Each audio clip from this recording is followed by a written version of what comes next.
Warner Brothers is suing AI company Midjourney for alleged copyright infringement. The lawsuit cites multiple AI generated examples of Batman and other iconic characters. Warner Brothers is seeking 150,000 per infringed work. There's a Yeah, lot. that's wild. There's like probably hundreds of thousands to millions of work that's been done, of course, by one of the most popular DC heroes of all time, Batman. Right. They argue generated copyright characters is a clear draw for Midjourney users. How are they? So are they suing Midjourney for how many generations that were made? The people typed in Batman, how many Exactly. results? And So if you have like 100,000 results, all right, we're gonna want all that money from you guys. Yeah. That's a Yeah. And they're mad that their AI is better at generating that kind of content, and that they've beat them to it because obviously they want to generate their own AI content. yeah. So I do yeah, have an article. Grae, you want to go? yeah, You want to go? it's Yeah. kind of baffling. I know Midjourney is kind of like the pioneer with image generation AI, but there's a lot of them now, right? Like OpenAI, CArt, and all the other, even ChatGPT, Claude, blah blah blah. So I don't know if that's whatever logic Warner Brothers has, they're gonna have to go after all those because Yes. I think A all lot those of those a lot of those have programming in place to prevent them from generating like copyrighted characters. Midjourney does not. It's up to the end okay, user to kind of okay, police okay, themselves, yeah, and that's what yeah, Warner Brothers 'cause has a problem with. yeah, Yeah. I never used Midjourney to that extent, so I And the wouldn't thing is know. that Okay, they only need to win and go after one, because if they go after one, it follows suit. Every other company that does this will the AI generated companies will stop. Right? It only takes one. So Or this is if you sue in another case, you can point to that precedent and be like, "Hey, you've already ruled on this." yeah. So take it down. Yeah. Okay. Yep. So here's the article here. You see, Warner Brothers Discovery sues Midjourney for copyright theft. So the one on the left and the one on the right. That you can clearly tell. And the thing is that it's getting better by the day. Every day it gets better, and it's scary. There's some videos I've seen, if you or images that you show me, sometimes I can't tell unless I really, really look. So, yeah, Warner Brothers Discovery has launched a lawsuit against AI image generator Midjourney, accusing the latter of copyright infringement.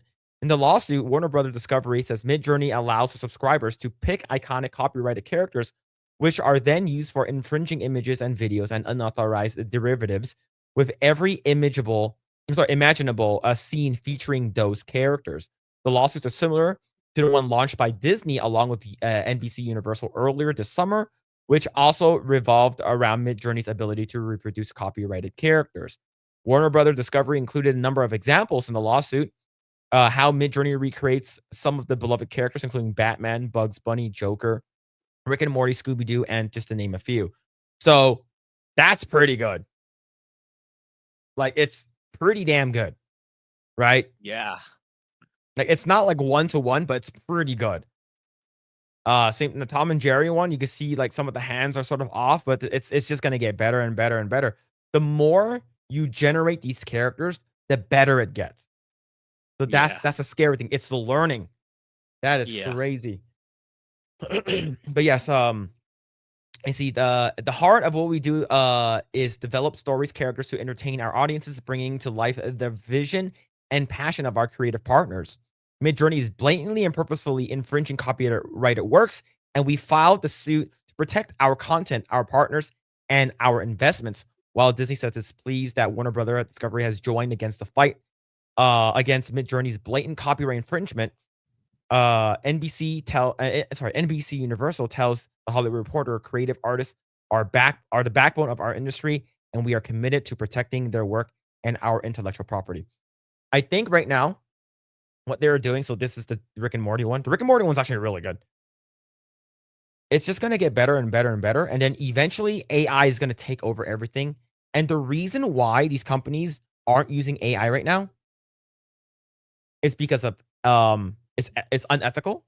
That's what they think. It's unethical, and it's because it's not there yet. If these companies and even for video games and movies and studios, if the AI is up to par and up to snuff, that they can just whatever they're thinking of, they can just spit it out, and there's no like revision that's needed, they will 100% use it. They also haven't figured out how to monopolize it. Everyone is on an even footing right now, and that's what worries them. So everyone is kind of like mutually assured destruction. Everyone is like, trying to hold off on actually litigating this because they don't want to set those precedents and then have it bite them in the ass later. Yep. The Yeah. thing is, a lot of companies do use it, but they don't tell you how they use it, right? Disney already used it for fucking Secret Yeah, and Invasion, whatever that bullshit TV show. yeah, Activision Blizzard has been active in even using it in Call of Duty ads. I believe they've been using AI already, generative AI for them. Yeah, it's Yeah. not it's only gonna get it's like you said, Phil. It's only gonna get better, and it's gonna be more and more widely adopted in the future. And it's sad that people will do some people who who deserve their jobs are gonna get laid off eventually. But yeah, that's just the reality. It's like for me, it's like AI. It's also a good tool for me. I see it as a way as a means for people who to rely less on like corporate salary and use it as a tool to be more self-sufficient with making money outside of just the confines of a salary. That's how I feel. Like that's the upside I see, where you didn't have the chance, you don't have the skill sets, or you couldn't afford the time or the money to invest in a new skill set. At least there's this tool for you available, which you can do things that you weren't able to before. That's also Mhm. that's how I see it. And I think it is going to be. It's eventually going to take over people's jobs. Well, and I think the generic output is already like good enough that it's competing with the generic slop that a lot of companies are trying to put out. If you Yep. check our Twitter conversation right now, I dropped a couple images. I was kind of curious to see how well this could replicate some like copyrighted characters. So I just kind of picked Batman specifically. And like the images that I was able to generate actually go harder than anything they've released in the last probably 10 years. Yeah. So are you using Dang. Midjourney as well? Yeah. Okay. So yeah, this looks really good. Yeah. This looks awesome. It looks great. Yeah. Holy. Yeah.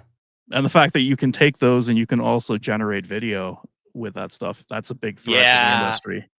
Mhm. Yeah. So restart this browser. Am I still connected to you guys? Like it says I'm getting like an error message right now. You're Yeah, still yeah. connected. You're All still right, on. cool. You're still on. All right, cool. But yeah, so here are a couple. So this is so these two are the ones that Chaz literally just created, and here's the one. This is from Disney. Holy. This looks good. Yeah. like Right. like if you took out the Midjourney text and told me that that's part of the movie that I just forgot, I would probably believe you. Probably okay, yeah. That's Yeah. part of the movie. And then this is them asking Midjourney to make a what's it called again? A old school golden age kind of style Batman, Superman. So the one on the right is the comic, the one on the left is Midjourney, Mhm. right? So here's another one here. This is for animation. So imagine a still from the animation. Yep. This is all Midjourney. So this is pretty good. And then you have this one is insanely good, the Scooby-Doo one. Like this looks like something that the movie that just came out not long ago. Yep. And Yeah.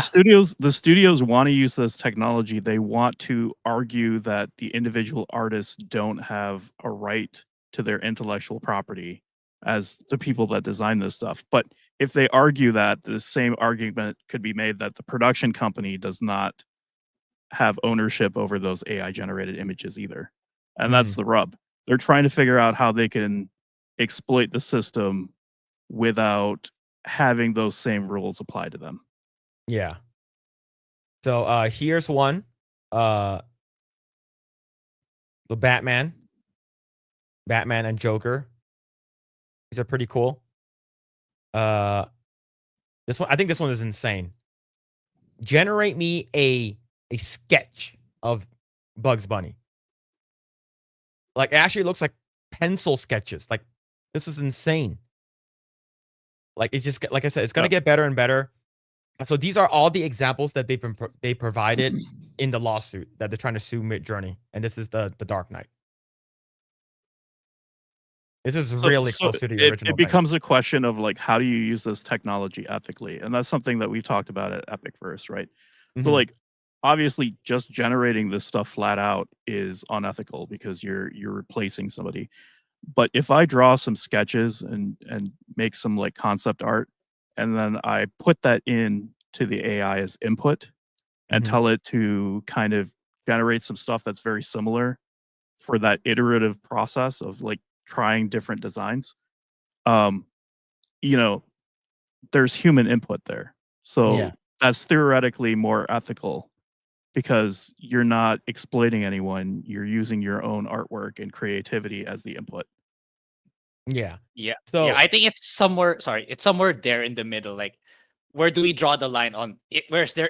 Is there enough human intervention or changes here for it to justify that it's yours or stuff like that? That's the Right. part it becomes really tough. Yeah. If I draw something and I throw it into the AI and I'm like, show me the same thing in 10 different colors, like that's not necessarily unethical. It's Mhm. just automating something that would have been a mundane task for a human being to do, Yeah. Mhm. as opposed Like to generating something from scratch. like a good example of a person that does that, or that did that to get a lot of flack was Shad. Like, he took his character, a sketch that he did. Like, he knows how to draw, right? He's a draw of Jazza. You know, he's his brother and stuff like that, so they know how to draw. But he drew something and he fed it into the AI, and the AI used basically generated stuff based off of his concept. So I think that is fine. I think in terms of ethical, I think a lot of people that would be like, oh, people would be okay with it. But you have people who are like in my sphere who are like actual artists who paint shit and stuff like that, who like draw stuff and concept art or whatever. They'll be like, that they require no skills. And the reason why, like for me, I don't fucking care about AI, right? If it replaces my job, cool. It is what it is. Like, what the fuck? I'm gonna fight against AI and robots and shit in the future. But the people Yeah. who are complaining about it, those are the people who paid hundreds of thousands of dollars to go to college that feel like they got fucking ripped off. Now here's the thing. I Yeah. paid hundreds of thousands of dollars to go to college. But for me, I'm one of those few people who don't really care too much about it. Yeah. And so you have to adapt with the technology and you have to figure out how you're going to leverage it to do your job better. Yep. But yeah, do you think this is gonna go anywhere? This lawsuit? You think they're gonna win? I don't specifically think they're going to win. I think Yeah. it depends on what they used as training data. If they were using copyrighted Warner Brothers material, like if they scanned in all the comic books and took every frame from the movies and stuff like that and used that to train the AI, there is the potential that they could win the lawsuit based on that. Because it wasn't just trained on generic stuff, it was trained specifically on copyrighted things that they own. Yeah, and for me, even if they win, like Chaz said earlier, they're trying to find a way to be able to leverage and take advantage of the tech without the baggage or the downside. But for me, I think it's AI is so massive and what it can do that we can't. I don't think we're even comprehending what it can do even now. Like, it's so massive, like to the point where I don't think they can achieve that kind of regulatory framework where they do have all the upside without the baggage. I think that cannot happen. It's like I think the playing field is equal to everyone, whether it's a multinational corporation or just if it's a single dude. Like, Mhm. everyone can take advantage of this tech with its upsides and downsides. And I can't see them being able to establish some sort of regulatory law or framework that There's no way they can keep up with the regulation because like they can't even assure that the AI isn't like plotting against us and lying to us. They've done experiments where like different versions of the AI are given a task and they will lie to the end user in order to complete that task, right? So they can't even assure that like they're safe. How Yeah, are we going to yeah. regulate that? Yeah, exactly. It's like, yeah, that's how I see it. Like it's so big that everyone can use it without, there's no way they can set it in place where they can take full advantage of it versus the common man. I don't see that happening. Thanks for checking out this segment from the Project Eggroll podcast. Make sure to catch us live every Saturday at 7 p.m. Also, be sure to subscribe, and we will see you all there.